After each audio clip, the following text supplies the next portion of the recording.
আসো। কে মেরেছে? তোমার ভাই। ওই ন্যাংড়া, বাড়া ঘর থেকে। কি হলো? সকালবেলা চিল্লাচ্ছিস কেন? তুই আমার কমলা লেবুর মতো নাদুস নুদুস বউ টাকা পেয়েছিস আর পিটে দিয়েছিস? হ্যাঁ, কেন মারলি? না, তোমার বোকা মারবে না, ধূপ সেন্দুর দিবে। আগের দিন একবার ছাগলে ভাত খেলো, বানতে বললাম তো আমাকে গরম দেখাইলো। আজকে বুঝতে গেছে তো আমার গায়ে হাত দিতে আসছে। ওর লেগে আমিও দিয়েছি উদুম কালানে। আমাকে ভুল করেছে নাকি? তুমি ওর সাথে মুখে কথা বলছো? আমাকে মেরেছে, ওর এক ঠ্যাং ভাঙা আর এক ঠ্যাং মেরে ভেঙে দাও। আমার সামনে দাঁড়া বলে তুই মারতেছিস। আমরা ভাই দাঁড়াচ্ছি। যাও তো তোমার ভাই। শুনো শুনো, আমাদের নিজেদের মতো ঝামেলা তো ভাই দেখার কি দরকার আছে? আমরা নিজেরা তো মীমাংসা করে নিতে পারি। চলো চলো চলো। এই মুর্শিদ, ছাগল টাগল গেলে খেতে দিস, মারিস না। চলো। আর তোর বোকা ছাগলটা বেঁধে রাখতে বলিস। এই ঘরে চলো। চলো। ও ভাইপো। হ্যাঁ বলো। লাইনে কেউ আছে নাকি না ফাঁকা আছো? ফাঁকা আছি, বসো। তাহলে আবার চুলটা কেটে দাও, আমার তারা আছে। কি গো আফজাল চাচা, হ্যাঁ বলো। আপনার জমি জায়গা বলে আপনার বেটার নামে করে দিয়েছেন? হ্যাঁ, দুই বেটার নামে সমস্ত রেজিস্ট্রি করে দিয়েছি। পরে দেখবে তো বেটাতে। আরে দেখবে না মানে, এই চুল কাটতে 50 টাকা চাইলাম, 500 টাকা দিয়ে দিল, বুঝলি? তাই? হ্যাঁ, আর জমি রেজিস্ট্রি করে দেওয়ার পর রোজ ভালো মন্দ নিয়ে আসছে, কবজি ডুবে খাচ্ছি, অসুবিধা নাই। ও বৌমা, ভাত দাও, খিদে পেয়েছে।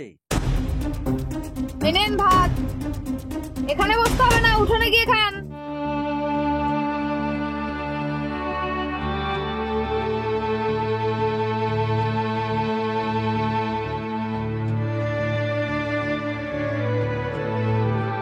বৌমা, সকালবেলায় মাংস নিয়ে এসছে, 2 পিস মাংস দাও। মাংস নাই। গোটা হাড়িটাই না বসে দাও। এই ন্যাংড়া, বাড়া। কি হচ্ছে কি? হেই হেই হেই, আমার ছাগলে এই যে ছাগল খাতা বলে দিচ্ছি, আবার তুই কি বলে চিল্লাচ্ছিস? শোন, তুই বাপ গেলে আমাকে মা দে। কি কি কি? এ কথা তো হয়নি ভাই। তুমি আমাকে মাকে ভাগ করে দিয়েছো, মাকে লিয়েছি। তুমি বাপকে লিয়েছো, বাপকে লিয়ে থাকো। আবার এখানে দিওয়া দিয়ে কথা আসছে কেন? মাকে আমি দিতে পারবো না। তোমরা চালাকি করে মাকে নিয়েছো যাতে সংসারের কাজ করাতে পারো, এখন বলছো মাকে দিবা না? হ্যাঁ, কাজ করে না, একবার উদ্ধার করে দেয়। কত আশা করে আমি মাকে নিয়েছিলাম যে মা একটু আমার সংসারে কাজ করবে, আমার বউটার তো রাত্রেবেলায় পাটা টিপে দেবো। সেটা তো সময়ই পাই না, যেভাবে আমার বউ খাটাখাটনি করে। আমিও কত আশা নিয়েছিলাম যে আমি বাপের ইনকাম বসে বসে খাবো। এখন বাপ যে আমার ইনকাম বসে বসে খাবে সেটা তো মানা যাচ্ছে না। তোর বাপ তো দিয়ে দিয়েছে, আমার মাকে আমি দিতে পারবো না। তুই কি বলছিস তাই বল। দিতে পারবে না? না, দিতে পারবো না। এই উঠো তো, আমাকে কাউকে খাতে দে, বুঝতে পারছি না, বাড়াও। এই আমি বাপকে বার করে দিলাম, তুই বাপকে বার করে এই মা, কি হয়েছে? এই তুমি বাইরে এসো। তোমাকে রাত দিন ঝামেলা আমি সহ্য করতে পারছি না। তুমি আমার বাড়ি থেকে বাড়াও, বাড়াও, তুমি বাড়াও বাড়ি থেকে। বাইরে চলো, আমরা যোগী ভুল করেছি, ও ভুল আর সারবে না। ওরা এখন যেভাবে বাজাবে সেইভাবেই বাজতে হবে। চলো আমরা বাড়িতে থেকে চল যাই। আমাদের কপাল তো কেউ কেড়ে নিতে পারবে না, কপালে যা ঘটার সেটা ঘটবি। চলো, আমরা যে ধারে দুই চোখ যাই সেই ধারে চলে যাবো।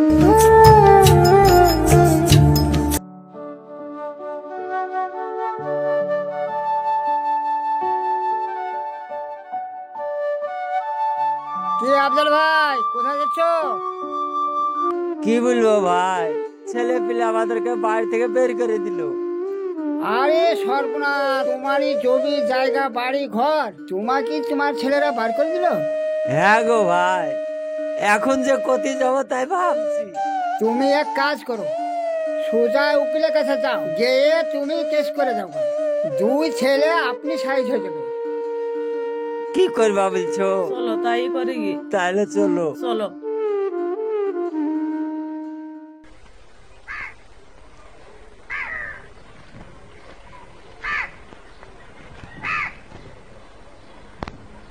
স্যার, এখানে উকিল কোথায় বসে বলতে পারবেন? আরে আমি উকিল, বলুন কি সমস্যা আপনার? আমাদের 2 স্বামী স্ত্রীকে আমাদের ছেলে পেলে বের করে দিয়েছে বাড়ি থেকে, এই সম্বন্ধে আপনাদের কাছে পরামর্শ নিতে হবে। আপনার ছেলে আপনাদের দুজনকে বাড়ি থেকে বার করে দিয়েছে? হ্যাঁ। আরে বাবা, আইপিসি 506/34 ধারা কেস এটা। আপনি আপনার ডকুমেন্টস নিয়ে এসেছেন? না, আজকে আমি কোনো ডকুমেন্টস নিয়ে আসি। আপনি এক কাজ করুন, তাহলে কালকে ডকুমেন্টস নিয়ে আমার কাছে আসুন, আমি আপনার ব্যাপারটা একটু দেখছি। ঠিক আছে, তাহলে কালকে আসছি। আচ্ছা ঠিক আছে, আসেন। হ্যাঁ ঠিক আছে, চলো।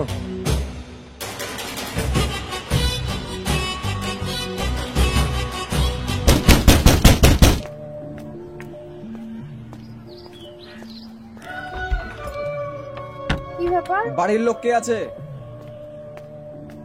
কই গো? কোর্ট থেকে নির্দেশ আছে আজকের মধ্যে এই বাড়িটা পুরো খালি করতে হবে। খালি করতে হবে মানে কি হয়েছে কি? এটা আপনার কে হয়? বাবা। এই বাড়িটা আপনার বাবার নামে আছে আর আপনারা দুই ভাই বলে ইনাকে বাড়ি থেকে বার করে দিয়েছেন। না না না, কে বললো? এই জায়গা আমাদের নামে আছে। আমাদের নামে আছে, আমাদের দুই ভাই নামে আছে। কই দেখি জায়গার দলিল দেখি। এই মুর্শিদ তোর কাছে আছে? ঠিক আছে, দাঁড়া আনছি আমি। এই দেখ, লে। এই দেখেন, এই তো এখানে আব্বার নামই তো আছে। না, এটা ছিল আগে আব্বার নাম। আব্বা তারপরে দেখেন আব্বা আমাদের দুই ভাইয়ের নামে রেজিস্ট্রি করে দিয়েছে। তাই তো, আপনি তো আপনার এই বাড়িটা দুই ছেলেকে রেজিস্ট্রি করে দিয়েছেন।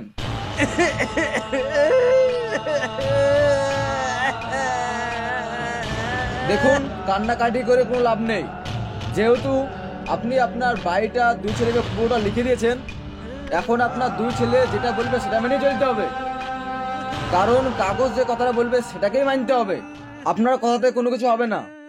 লেন, আমি আসছি। আমার আসো। ঠিকানা চলো, ঘরে চলো। তাই বৃদ্ধাশ্রম। এই দুনিয়ায় বাবা মা যদি কাউকে ভালোবাসে সেটা হচ্ছে তার সন্তান, আর সেই সন্তানে যদি বাবা মাকে ঘাড় ধাক্কা দিয়ে বের করে দেয় তাহলে কি করবেন? হ্যাঁ, তাই আপনাদের বলছি, বেঁচে থাকাকালীন জমি জায়গা কারোর নামে করবেন না। কারণ মারা গেলে জমি জায়গা তো আপনার সন্তানরাই পাবে। তাহলে আগে থেকে জমি জায়গা দেওয়ার কি দরকার? হ্যাঁ, কথাটা কিন্তু ভাববেন আপনারা। ভালো থাকবেন, সুস্থ থাকবেন। দেখা হচ্ছে আপনাদের সঙ্গে আবার নেক্সট ভিডিও।